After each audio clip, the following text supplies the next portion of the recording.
check that out. But he helps you start, grow, and scale your salon business. So, Nick, thank you so much for being here a second time. You know, I've said it before and I'll say it again. You really have a way of talking to people, getting your message across in such a direct, clear way. And it's in a way that, like, you make people want to keep on listening. Oh, cool. And thank so you. before we dive in, you know, for anyone that may not know who you are, if you could tell me more about who you are and who you serve. Yeah. So I serve stylists, salon owners, mostly independent stylists, salon owners who are looking to grow and scale their salon business, help them with their habits. Honestly, it kind of goes back to the who, not how, right? Like, because the how is out there. You could go to ChatGPT and then you can learn how to start a salon. But it's like helping people become the person who can actually lead a team, like get the bills paid, be successful, do the marketing, learn how to hire like a freelancing team, maybe on Upwork. And I feel like that is really where I'm starting to kind of move my career into, is not just the technology side of it, of learning how to, you know, start your website, do your Instagram, do your social media, lead the team, but also develop the habits needed so you're aligned with your future self. And that's kind of where I'm at now, because I speak to people all the time, and it's just the negative mindset, the limited beliefs. A lot goes into just developing that person who needs to have the positive habits, the positive self-talk in order to be successful. Yeah. And I totally get about the mindset aspect of it. And a lot of people, maybe some people, some hairstyle owners are like, oh, here we go with the mindset. They might be eye rolling or whatever the case. But I can speak for myself, where in the past, I used to see everything as a challenge or a problem. And if it was too much of a problem, my go-to was avoidance. And until I hired coaches, I read books, I started really taking the time to work on myself, my mental mindset, and I did it through affirmations. Again, if you're eye rolling, just be open to it, because it changed me forever. It started rewiring my brain. And I feel like that's really where it starts. First, it's the hunger, right? Yeah. So the good thing is, you know, the salon owners and stylists that are reaching out to you, they're asking you questions because, hey, let's face it, they do care. There's probably an aspect of them that does care. But then it's like, you're right. We're so hardwired to go to the negative and start thinking about and listing all the problems. So I would love to, because again, I'm just trying to think of where my audience is right now at this moment and what they want to ask you. Well, let me just jump in. I don't want to interrupt, but anyone who rolls their eyes about mindset, if you knew everything you needed to know, you would have everything you wanted to have. So what is your negative belief around mindset? Like, what is it about it that you don't like? And what's the negative that will happen if you have a more like a big or a more of a growth mindset? Like, what is the issue with being positive all the time? Not phony positive. Like, you got to be realistic. But for people who roll their eyes about anything that has to do with growth, there has to be a person connected to that negative belief or that limited belief, or something in their life that kind of triggers that negative like feeling about mindset. And I just wanted you to go back and that story that's written in your past. Why do you feel that way? Like, what's the problem with being better? Yeah, that's a great point. Yeah. That is a great point. Yeah, because let's face it, like, perspective is everything, right? Yeah. Perspective is everything. And it's looking at things as an opportunity that has a solution. And there will be days people are going to be like, today's a shitty day. I have to do this thing. I don't want to do it. Or maybe, you know, God, like, what's important about this? And that happens. But it's really about popping out of it and saying, wait a minute, okay, there's a bigger purpose for this. You know, so what does this look like? What's the lesson that I need to learn? Why is this thing happening, so that I could show up as a better hairstylist, owner? You know, what could I learn from this? I mean, it's all those things. And I know we often talk about this time and time again, but I think it's important to really dive into that a lot. Of course, yeah. I mean, you always have people reaching out to you. I see your Instagram, and there's always people commenting. What would you say? I want to first address salon owners, and then I want to address hairstylists that reach out to you. Cool. But what would you say are the 3 top challenges, questions, whatever the case, that salon owners have for you? First challenge I would say is they can't find the right team. Like, they can't find team members. That's probably the biggest one. It's because they don't know what business they're in. They think they own a salon, but you're in the recruiting business. Like I asked the 3 questions: what business do you think you're in? What business are you really in? And what business do you need to be in?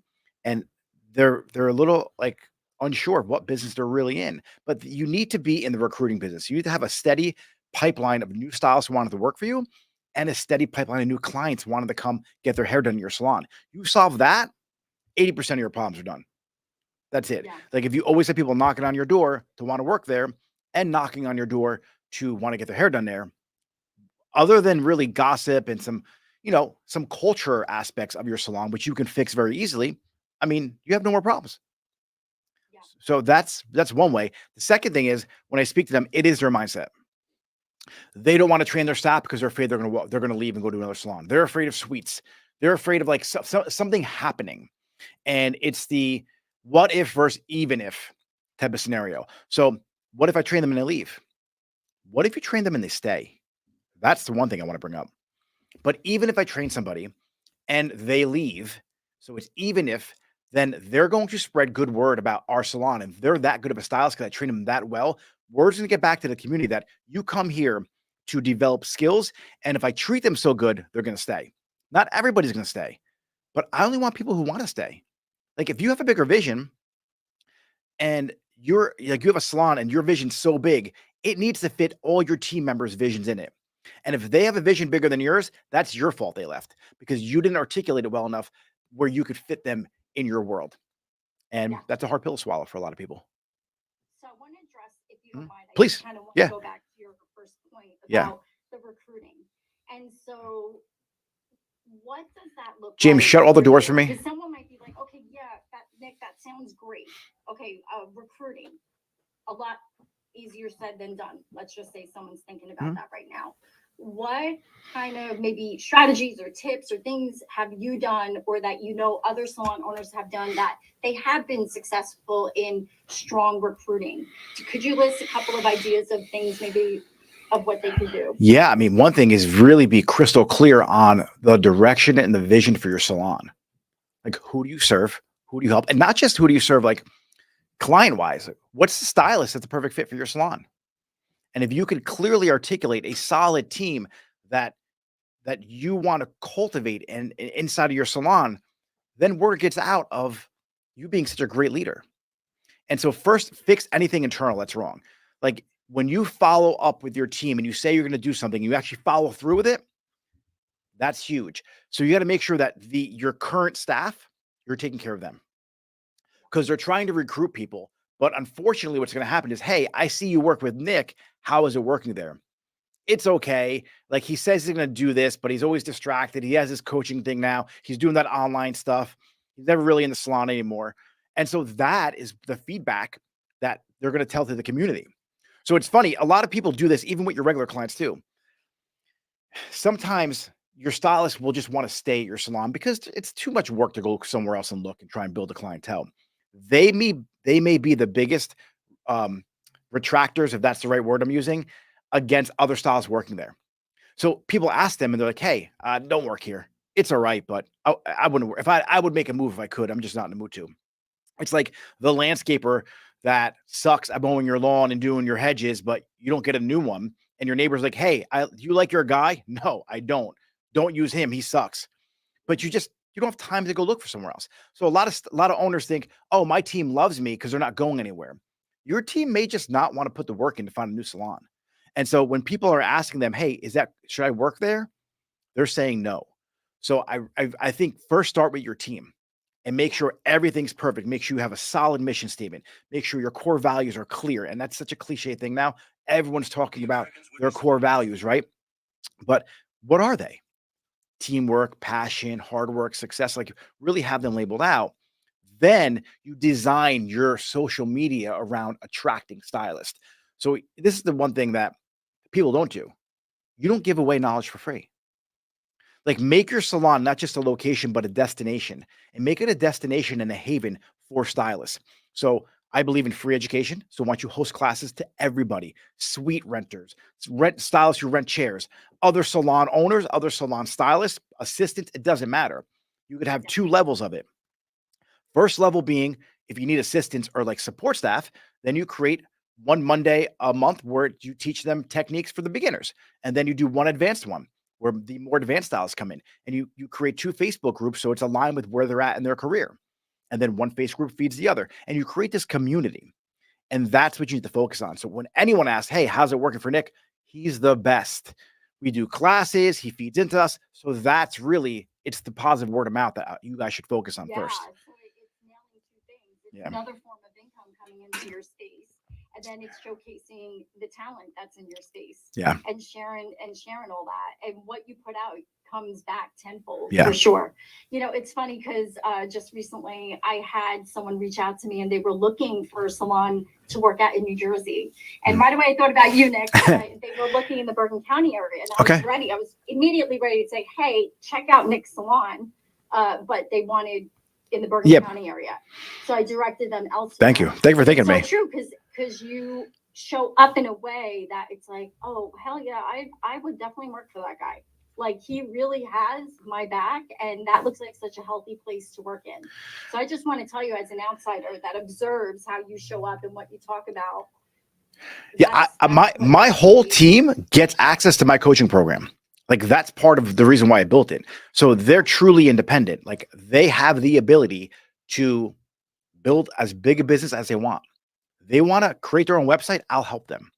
Like they can literally be their own brand inside of my brand, and they could take everything that I have to give them and open a salon next door to me. I don't care. That's how abundant my mindset is. Like there's no scarcity in anything I do. And if you're, go ahead. Yeah, please. Yeah. Again, I'm coming from and I'm trying to put myself in someone's shoes that might be listening to this. Yeah. And they might be like, how the fuck do you do that? You know? Yeah. And so maybe it's because they're thinking about numbers. So is there a way that you protect yourself financially? Like what comes up for you that if someone were to leave and you're wishing them well, which I absolutely love, because that is a very powerful place to stand in. It's very empowering. And you're like, hey, I got this. Like, I'm okay. But, you know, what advice would you give someone of, okay, behind the scenes, you know, if they leave, oh my God, Nick, if they leave, I'm going to lose X amount of money. So what advice, what business advice would you share? Never focus on the negative, focus on the positive, understand the numbers, right? But like I said, have that steady pipeline of stylists come in. If you're fully maxed out with staff members, well, guess what? You know, Jennifer, I love the fact that you're going on with your business, but you know, I'm going to bring on Vanessa. Vanessa, hey, we have a slot open now. When you're ready this week. If not, I'll go to the next person. So that's having a steady pipeline. But knowing your numbers and knowing exactly how much you're going to lose from that person is also very important, because a lot of times when someone leaves, when you take out the taxes, if you're doing like, if you're a W-2, if they are a W-2 stylist, then you have the color and then you have everything that goes into supporting that stylist because you are really busy. How much you're really losing.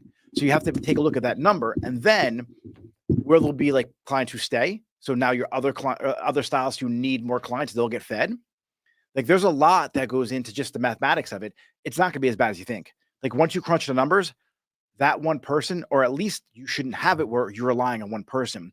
And if you think of the stock market, diversification is the most important thing. And not just diversification, like in the salon business, diversification inside of your salon.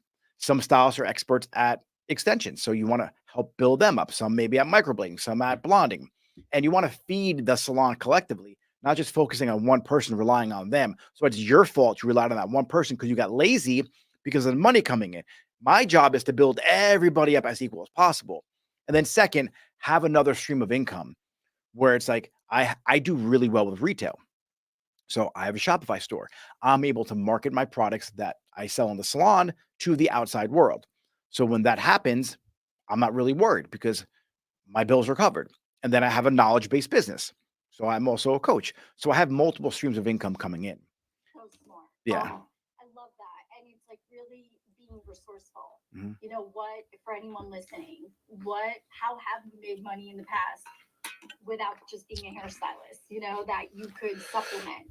And also I love your idea about, hey, have classes in your space, or maybe someone could rent out the space and have classes, whatever that looks like. Yeah. Great. One piece of advice, everything's temporary. Just so anyone watching out there and you're at the summer of your career, And I'm going to speak seasons. There's like summer, there's spring, there's winter, there's fall. Like just like our earth has seasons, our businesses have seasons too. And when it's winter, it's not going to be forever unless you quit. And when it's summer, guess what? It's not going to be forever because you're going to have to go through a winter again. And the better you get at going through the winters by creating such a great business in the summertime, by saving, by building up the styles who need to be built up, then you're going to be able to survive the winters no problem. But what happens is you have this rock star stylist and you're like, oh shit, I'm making money. You buy a new car. You're doing the wrong thing with it. That extra money should be put back into your business to build the rest of the team and putting some of that away for in case a winter does come again. But you have this new stylist or you have this busy stylist and you're like, great, she's working here. I'm doing so well now. Well, how do you protect yourself? You don't just celebrate, right? You don't just party. You figure out, all right, how can I use this money now to build my business even bigger? How do I prevent this from happening if it does happen? So I like to play the game of what if this happens? How am I prepared? And I literally did this in one of my coaching classes where, like, what do you guys do if there's a flood? The reason why I have multiple locations, part of the reason is if there's a hurricane, a power outage, something goes on catastrophic at one location, I have several others to go to. So I'm never out of business. Yeah. Like when you have one location and there's a flood or a fire or something happens, I just move all my troops to another location and we're all good. And so that's what you have to think about. If a flood happens, what would you do? Do you get flood insurance? Can you get flood insurance? If there's a fire, what happens? Where do you move to? And so I think COVID really helped me out. And I hate bringing that up, but having a salon shut down for that long, I was like, wow, it's really important that I create my private membership association. So now the state can't ever shut me down again. It's really important that I have my online business because that's what kept me putting food on the table for me when salons were shut down.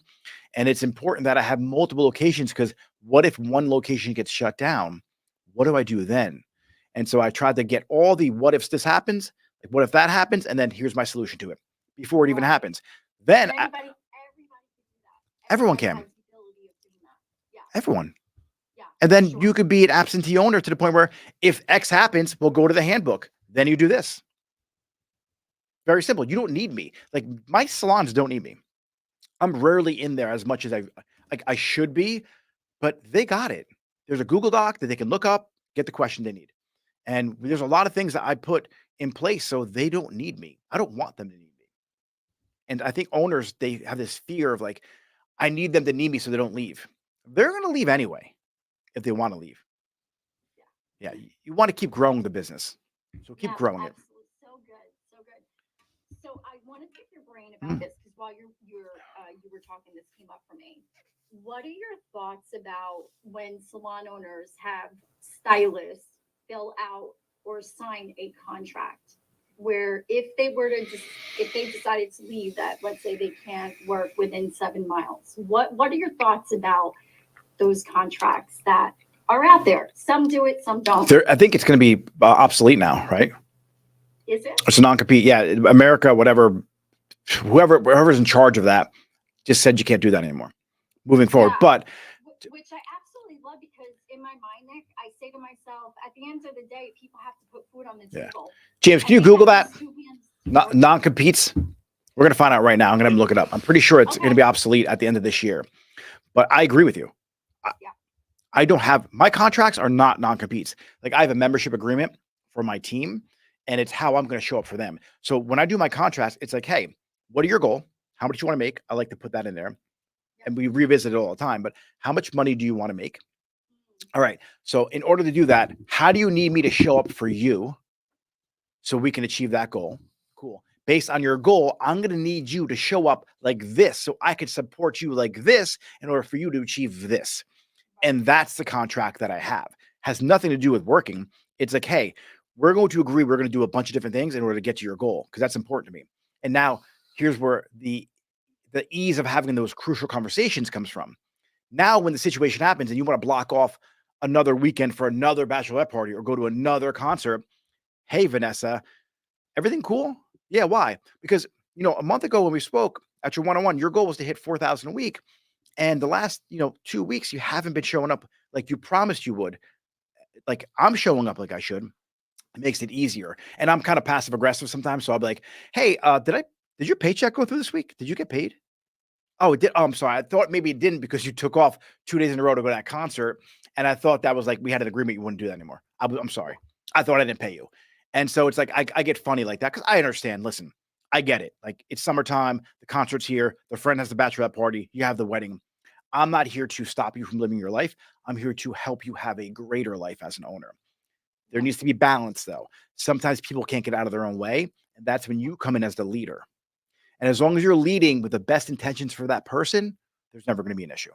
When you lead with the best intentions for the salon, that's when the issues happen. Has to be win-win. Yeah, yeah. I love that framework. Super simple on how you support them. Yeah. And then it's supporting you and your business. So Yeah. good. So I got the All information. right, well, James, what's the information on the non-compete? So the Federal Trade Commission issued a final rule to promote competition by banning non-competes nationwide, protecting the fundamental freedom of workers to change jobs. FTC ban non-competes. So, but there's a caveat here. There's an appeal going through on August 20th. It was supposed to start on September 4th, but on August, the court issued an order stopping the FTC from enforcing the rule on September 4th. There's probably going to be a caveat in there where, like, if you pay for education, they got to pay it back. And they're probably going to add some stipulations in that non-compete contract clause. Got it. Yeah. Got it. Okay. Interesting. I'm happy I brought that up. Yeah. Great information for people listening out there. Okay. Really great. Okay. So we spoke about recruiting. We spoke about, what was the second one? Recruiting, team. James, what else we talk about? It was We talked about a lot mindset. It was your team. Yeah. Mindset. What if they leave? About the third one. Yeah. So what would you say is the third top challenge or question that owners have for you? Profitability. They're just not profitable. And that's why I came up with my structure. This is a huge conversation. You've probably seen it on my page. W-2 versus 1099. And like everyone's like, oh, it's illegal. It's not illegal. There are certain laws in place to protect the employees. Now, if you're truly independent, and if you guys want, DM me the word 1099 on Instagram. I'll send you my whole entire outline of how to go from W-2 to 1099. That's pretty much perfect for all 50 states. And you can implement these with your account and your lawyer to make sure you're compliant with the IRS and compliant with your state's Department of Labor. There's a way to do it in every single state. Now, you have to do it the right way. Misclassification is something that a lot of people are scared of. But as long as you have a contract with that person, not a non-compete, and they control their hours, they get their own, their scissors, their blow dryer, all their own equipment. And there's a couple different states that you got to really be selective in how you handle things, but everyone could be 1099. Now, the reason why that's important to me is after you pay them a high commission, right? Because you want them to make as much money as they can. But then there's not much left for you after you pay the payroll tax, the unemployment tax, the disability, and the color, and all these other things. That's with W-2, right? So with the W-2, yeah.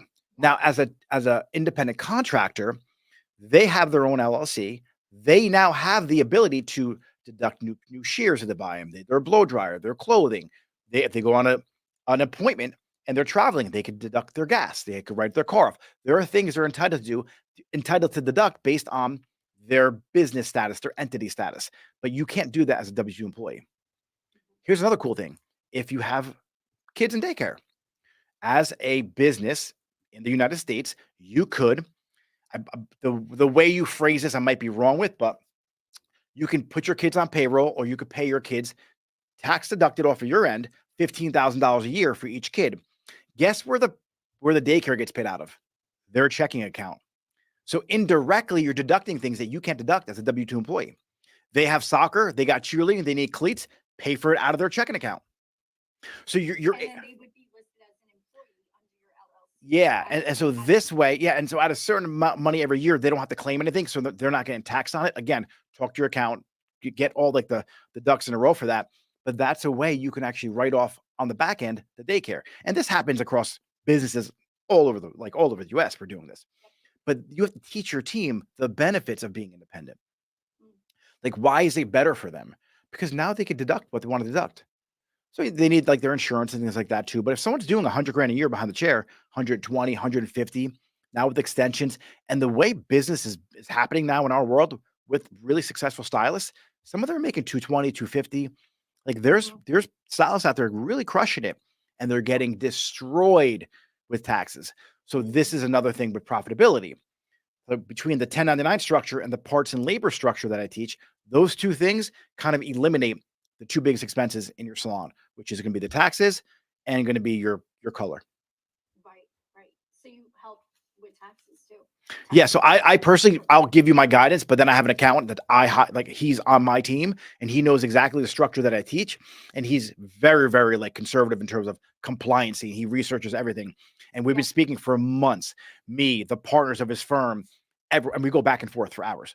Like, because like absence of control is really important. The ABC rule that came about from Dynatex or Dymanetics versus California. There was a trucking company who's getting crushed with payroll tax. They switched all their truckers to independent contractors. Well, they didn't really tell them the ins and outs of how they should pay their taxes. So the state of California was like, well, where's our taxes? And they weren't paying them because now they're independent. It's not getting taken out. So the whole court case happened and they ruled in favor of the truckers and they weren't really independent because they got misclassified. And so you have to be aware of your contract, what it says, your operating agreement for your salon, like what's entailed in that. And I have a couple of different strategies where you can create a staffing company in a state like Wyoming or Delaware. Then you have your state, you have your salon in that's operating not as a salon, but as a environment where independent stylists perform cosmetology services. You don't perform them. So you're not paying your stylist directly. The staffing agency is. So the transfer of money is not coming from your salon. So there's a lot of different strategies you can implement that are all compliant and all legal. It's just a matter of really doing the homework. And you never ask an accountant or a lawyer if something's possible. You ask them, how do I make this possible? So when your accountant's like, oh, you can't do it. No. How do we do this? What needs to be true in order to make this compliant and possible? Yeah. That's what I like to ask. Yeah. So good. Okay. So I feel like you addressed so much and you added so much value for salon owners. So now I'm going to kind of pivot. Now, unless you want to add anything to what you were saying. Yeah, I think that's good. Okay. Yeah. So I'm going to kind of pivot right now because you also answer so much with hairstylists, whether they're independent, on commission, doesn't matter. Yeah. So what would you say are the 3 top questions that they have for you? Where they get clients from? How do they handle like negotiations with their commission? But I think clientele building up, social media is another big one for them. They don't own their brand. Like just because you work in a salon doesn't mean you're like, they're part of you, but you're your own independent brand. You should have a YouTube channel. You should have an Instagram. You should have a TikTok. You should really take control over your brand. And if you're speaking to everyone, no one's listening. Speak to one specific avatar, like one client that you really love, and make most of your messaging around that. Like if you're trying to build up, what's the one thing you do better than anybody else right now? Or what's your best service? Really focus on that and start attracting those clients to build your reputation as you're building the skills for everything else. Don't just shut down and do nothing else. Like if you're great at, let's say, blonding highlights, but you're not that great at cutting, only focus on the blonding. As you're building that career, you could kind of be selective on what haircuts you do. You give the haircut away to somebody else in the salon. Then you build those skills. Now you're able to build a full clientele with any service. That's what it comes down to. People say no to services because they're not good at them. It's not because they want to niche down. Like you niche down enough. You're not a dentist and a hairdresser and a lawyer. Like you're a hairstylist. You should be able to cut hair and color hair. Now, obviously there's people who just only cut and only color, and they're specific in that. Like, but I really feel that to be a complete cosmetologist, to be a complete hairstylist, whether you're departmentalized or not, you need to understand the fundamentals of cutting so you can be a better colorist and vice versa. Because if you're going to cut someone's hair and you're going to expose, let's say like a side part, half curtain bang, half side part, and there's a foil right here, you didn't know that was going to be placed there, then you're screwing up the whole entire look. So it's important that you know the whole process from start to finish so you're more complete. And stylists feel like, this is another thing I want to talk about. You may or may not be busy in a year or 2 years. Don't compare someone's chapter 27 to your chapter 1. And don't be mad at somebody else for the work they put in and the work you didn't put in. Because they're more successful because you didn't see what they were doing behind the scenes. You didn't see them DMing everyone. You didn't see them calling every client that left their salon, thanking them. You didn't see them asking for the referral. You don't see the work that they put in behind the scenes. So don't be mad at somebody for the work you didn't do. Yeah. And that's what a lot of them have. Like, I don't understand what I'm doing wrong. Well, you spent 4 hours watching Netflix the other night. You didn't respond to any person who commented on your page. You didn't message anybody back. And if you don't have any clients right now, have you messaged every person in your contact list? Like, treat this like you're starving, and you're just not. You're not hungry enough. So get hungry and get creative. And I get there. I get it. There has been I've been in the industry for over 2 decades, and I've gone through 3 different phases, right? So one of them was in the beginning where I was hungry and I was like, fuck this, like I'm going all in. But it really was like from this scarcity, like, oh shit, like I don't have enough money. Well, I kind of didn't. Yeah. And I remember just saying yes, and traveling all around the tri-state area, New York, Queens, Brooklyn, Connecticut, everywhere. Whoever wanted extensions, I'm like, okay, you know. And in 2 years, I had no strategy to back me up. Mindset wasn't a thing back then. Mm-hmm. I was just going. But in 2 years, I almost 3x'd my income than what I was making as an administrative assistant. Now, again, that was working 6-7 days a week. That was me going out on weekends at night after working my ass off and drinking to sleep. Yeah. You know, so I went through a lot of shit. And I'm not saying that's the way to go. But now that like everybody does talk about the strategy and the mindset, and like even let's say you're in the chair, because I also remember this. So then I remember being in a salon. So I had 3 different jobs. Okay. Side hustle. I freelanced in the city at a salon, and then I worked at a salon 3 days a week. And I remember the salon that I worked at 3 days a week, when we would have downtime in the beginning of my career, in between appointments, I would just be sitting there. And so, you know, again, one of the things that people could do, right? Grab that freaking mannequin head, practice on another stylist if you're able to in the salon, work on each other, get really good at your skills. Again, it comes from a place of hunger. And even like you were saying, get on your phone, like reach out to people. Yeah. I remember back in the day, we had to go up to people. Oh, go up to people. I hated that shit. I didn't want to do it. I'm like, this is weird, right? I didn't have that kind of personality to do that back then. You know, it's more like quiet. It's the same thing for DMing people, though. Huh? It's the same thing when you DM people, when you message someone who engages with your stuff. And it is better. Yeah. I feel like DMing than actually saying, hey, by the way, you know, I do hair at this salon, whatever, right? But there's so many ways to go about it nowadays. And I think at the end of the day, it's like, how hungry are you? How bad do you want it? You know, and I think that's just really what it comes down to.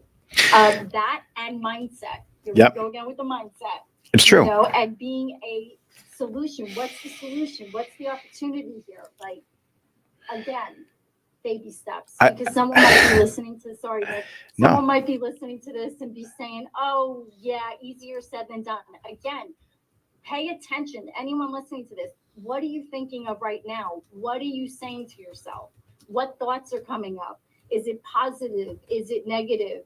You know, are you angry? Are you like, what is it? And really pay attention to what you're thinking about, and say to yourself, oh, that's kind of my go-to. That's like where I always go to. If let's say it's in the negative, and just pay attention, not to shame you, not to beat yourself up, because trust me, I was there big time. Victim mentality, everything was a challenge. This sucks, that sucks. I'm gonna fucking avoid this. It was a thing. It was a thing. And now when bad things do happen in life, I say to myself, and maybe not every single time when it's happening, but I have pushed back and I say, what is unhealed within me that caused this to happen, or that made me feel a certain type of way?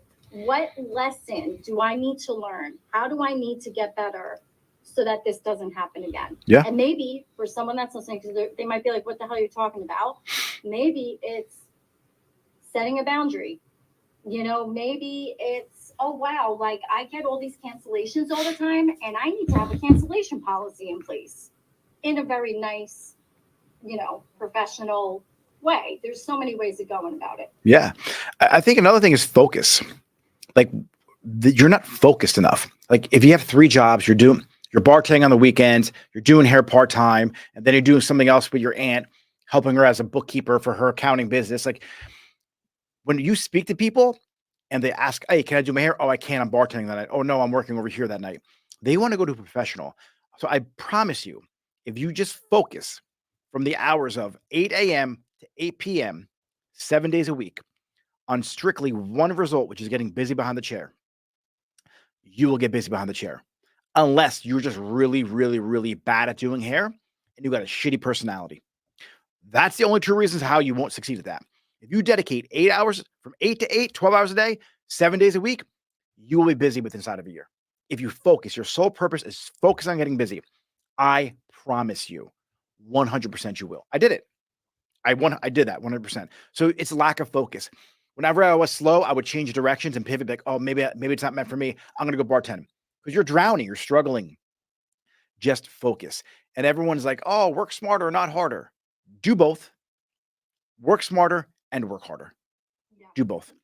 And it's like you say, there's all different phases, right, of our businesses. Mm-hmm. And so if you're a newbie and you're starting, like balls to the wall, go all in, go hard. It takes, you have to put the work in. Anything that's worth it, you got to put the work in, right? When did you after that whole like tri-state area running around, when did you realize, holy shit, this is too much? Let me kind of like scale back and like now I have a business, I 3x my shit. Let me go and like refine my workload and focus and niche down to like one salon or one location. It was such a journey. I want to say really when things shifted heavily was in 2019 for me. And that's where my mindset, I scaled back. I did scary things in my business. I had the hard conversations with my clients. I went up in my prices. I feel like everything all at once happened in 2019. In 2020, I didn't recognize myself. And people that know me, that are super close to me, are like, wow, like you are way different in a good way. Yeah. Even my clients, just, again, I was at a place where I was busy, I was successful, I was all the things. I just felt stuck. I felt stagnant. I'm like, there's more to this. And, you get so far with what you know, right? And I'm like, I need more. And so that's when I dropped some bucks on an education class, and it changed my life. Yeah. It changed me and my life. And then from that point forward, I just dove into books and hired coaches and took courses and did the work, right? Journaled the shit out of stuff. There's an amazing book called, I don't know if you've heard of it, The Love Cup. I'm going to write that down. If you want to journal all the stuff out of your system and become a brand new person, I haven't done it yet. But I listened to his podcast and everything. His name is Sven, Sven. That is an excellent book. Yeah. And for those that are wondering, well, what does journaling have to do with it? I'll use myself as an example. There were certain feelings that were coming up for me. I'm not going to get into detail. It's a little personal, but it was quite strong. And a friend of mine was like, okay, so journal on that. And I remember I was like, okay. And then I didn't. I was like, I don't want to do this. There was resistance coming up. I'm like, I saw my journal. I'm like, just grab the journal and start writing. And I was like, nope. Well, once I decided to do it the third day, I was like, let's go. Because something else came up that triggered the same kind of emotions. I did it. And the wild thing about that is as you're throwing up and you're just saying whatever's on your mind, and then you might want to edit it because you're scared, like maybe someone will read this. I'm telling you, don't edit nothing. Just free flow write. Let it all out. Say whatever your deepest, darkest thoughts, what you're feeling, and just go. And what happens, at least for me, I can only speak on behalf of myself, is it starts changing to something better. And then I was like, whoa, like I was speaking words of encouragement in myself. I wasn't shaming myself. I was like, wait, but you also do this, and that. And it just shifted to something so beautiful. And I had, at the end of it, I was like, that's where it's coming from. Okay, that's a pattern. You start getting all these insights. Yeah. And this awareness about yourself as a human, and like why I often say this, I read this in a book, Everyone is walking around with wounds. They are covered with wounds. And if you get upset, you get triggered, upset, pissed, whatever the fuck, it's because it's not that person that did it to you. It's because that already exists inside you. It's something that hasn't been seen, healed, or whatever that wants to be looked at, that needs to be looked at if you really want it to get better. And then the next time, and then what happens with this kind of work as you're healing things within yourself, or you become super aware of your patterns and your hurts and your pains and is you attract less of it. Or if it comes up again, you're like, okay, I see what's happening. I'm feeling a certain way, and you catch it, you pop yourself out of it because now you see it. And then you're, instead of being reactive, you're able to respond. Yeah. And Speak to yourself. Get out of the mental jail. Yeah. I think a lot of people are so in their head, including me. I have times that I am in my head. So did I say this last time on our podcast? What traps the lion in the cage? Did we talk about that? Yeah. I did, right? That's what writing does. Let's say it again. Yeah, for anyone listening. All right, cool. So meditation, journaling, all of that. If you think of a lion, right, and think of your true self, like who you really are as a lion, trapped inside of your mind, trapped inside of a cage. What traps the tiger in the cage? Like a lot of people don't even get this. James, do you know what traps the tiger in a cage? Do I know what? What traps the tiger in the cage? No, I don't. So I go back and forth with people. It's the bars. They say the bars, right? It's not the bars. What if you spread the bars wide enough? What happens? The tiger just walks out. So when you journal or you meditate, you're spreading your thoughts out far enough. You're getting rid of all the thoughts. So you're taking all these bars that are jumbled inside your mind, and your true self, once you spread the bars wide enough, there's a gap. So it gives you a gap to be free because you're jumbled with all the thoughts. Meditation does the same thing. Working out does the same thing. And now your true self, like Noah, you said you journal, and all of a sudden, pop, the answer pops in your head. It's because you were finally peeling back the layers, getting rid of the bars, trapping you in that cage, and you're free to walk out and be your true self. And so people who don't want to meditate, who don't want to journal, who don't want to work out, like these are all ways to do it. These are all ways to get free of the thoughts and the news and the negative mindsets and the negative self-talk. Just do it, because whatever you're doing right now isn't working. So do something. If people are telling you it works, then try it.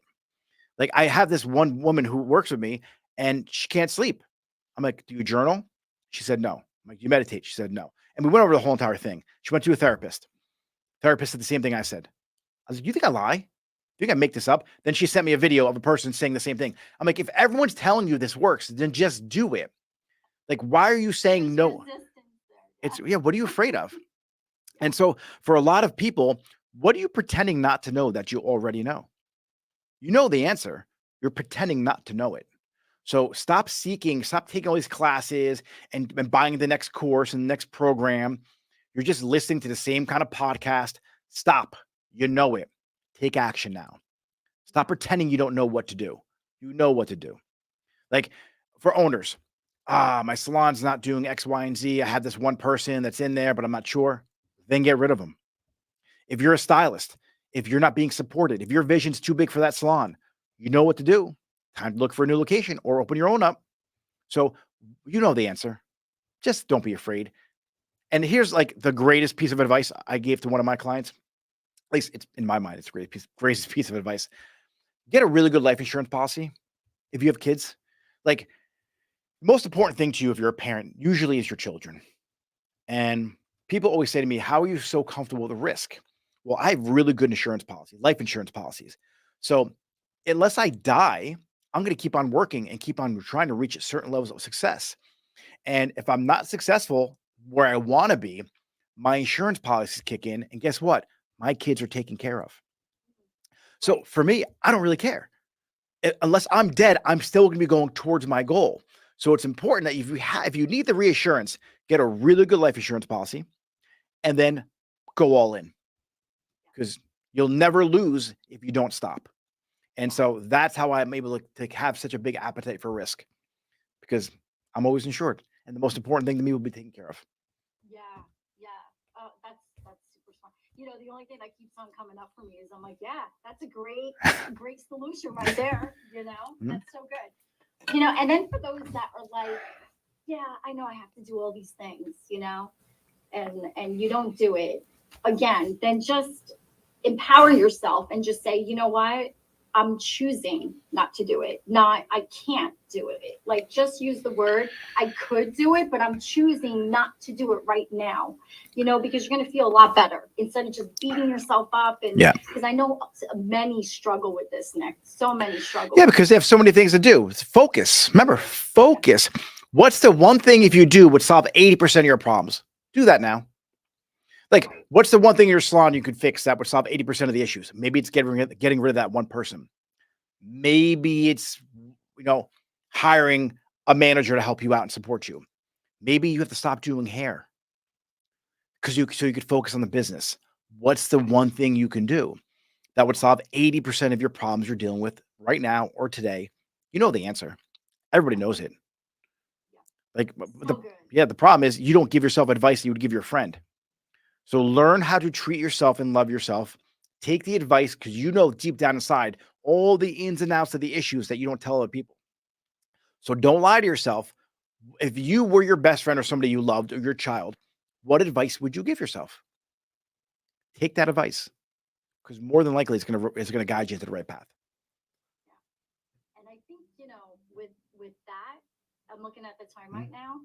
I think you pretty much wrapped it up. Is there anything you want to add to that? No, that's it. Don't overcomplicate it. Really, that's it. Don't overcomplicate being an owner. Don't overcomplicate being a stylist. You see people out there who are, for lack of a better word, fucking stupid. Like, and you say to yourself, how do they do it? You want to know why?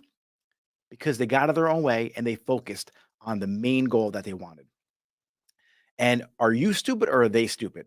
Like, you ever speak to somebody and like, how did that guy make $100 million? Right? Well, it's focus.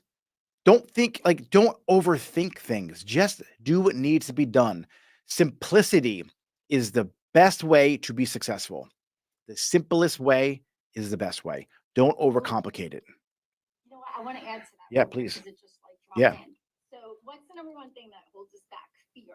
Fear keeps us small. We doubt. And it's, you know, when you doubt, it's because there's a fear to it. There is an amazing book. It's called Outwitting the Devil. Oh, it's Outwitting the Devil. Napoleon Hill? Yes. Yes. Yep. Did you ever read this? Yeah. So if people out there are like, or I would just, this is like for every human on planet Earth, because how are we controlled? Fear. What keeps us small? Fear. What keeps us from next level? Fear. What keeps us from making more money? Fear. Right? And it is the number one control factor. The news uses it, the government uses it, all the things use it. If you want to really know how to break through all the things, look at me, I'm as if I'm selling the book here. If you want to really know how to break through all of it and know the secrets of how to dominate this, because all it is, it's coming from our brain. Happens to me too. Yeah. You know, it's the fear. Outwitting the Devil, Napoleon Hill. Have you read it, Nick? Yeah, I pretty much read, I think, everything from Napoleon Hill. I'll send you a link on YouTube. I have in Napoleon Hill, like him at his desk, him doing his 12 laws of success or 13, like his own words, black and white. It's Napoleon Hill. It's awesome. Like it's kind of like old.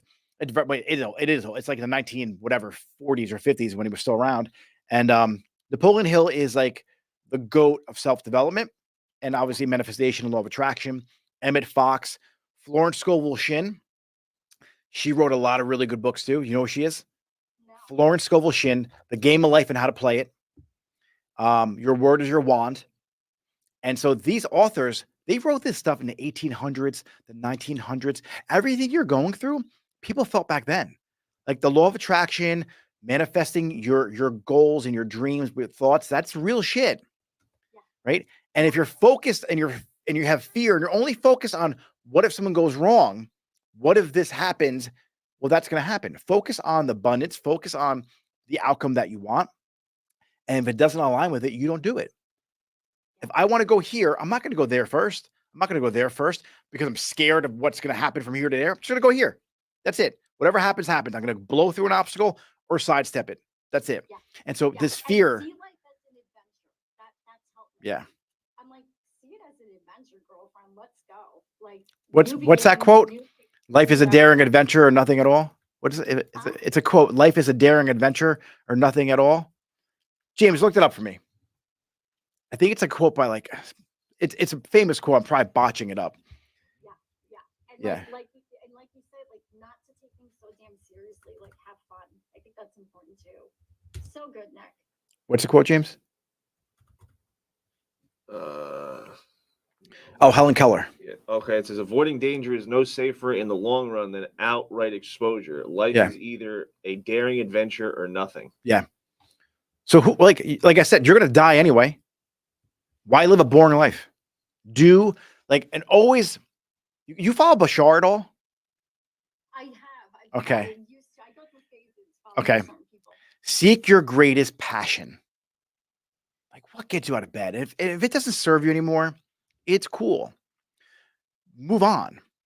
But don't move on because you're afraid of the hard work or what if something goes wrong.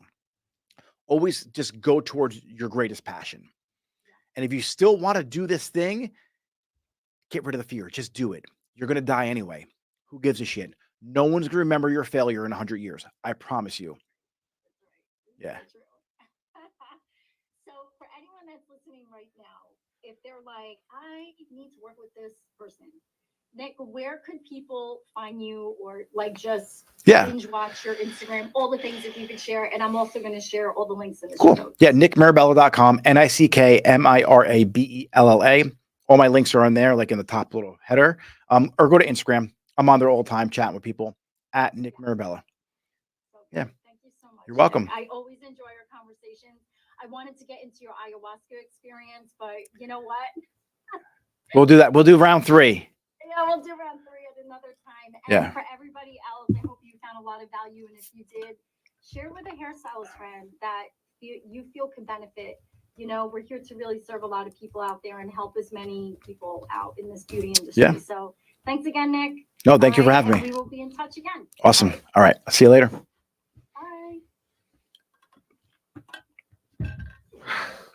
Hold on there. Cool. All right, here we go. Should I just keep it running live, Nick? Recording stopped. Perfect. Okay. That's the worst feeling, right? When you're like, oh, did I forget to hit record? Yeah, no shit. Oh my gosh. You know that happened to me one time? I was like, oh man, never again, never again. That was great. That was good. Awesome. That was fun. Okay, cool. Should I cut it? So, Yeah, you cut it, James. All right, guys, we're watching on live. WOO hairstylist, right? Yeah. Go check her out. A lot of great content. Oh, I got 2 cameras here. James, which one am I on? Yeah, I have the front camera going. All right, cool. Follow her, and then you're on Spotify, iTunes, all that stuff. Apple.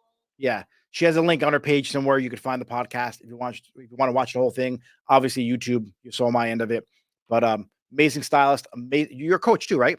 Your mentor? Yeah. Yes. Yeah, So hair extension stylist. Yeah. People that want to take their hair extensions to the next level. Yeah. So if you're struggling and you took a program to do hair extensions and you're like, shit, I don't have any clients right now, shoot her a message and she'll get you on the right path. Cool. Thanks, Nick. Yeah. Appreciate it. Yeah, no problem. All right, you're good? Yeah. All right. Yeah, keep me posted. I'll tag me.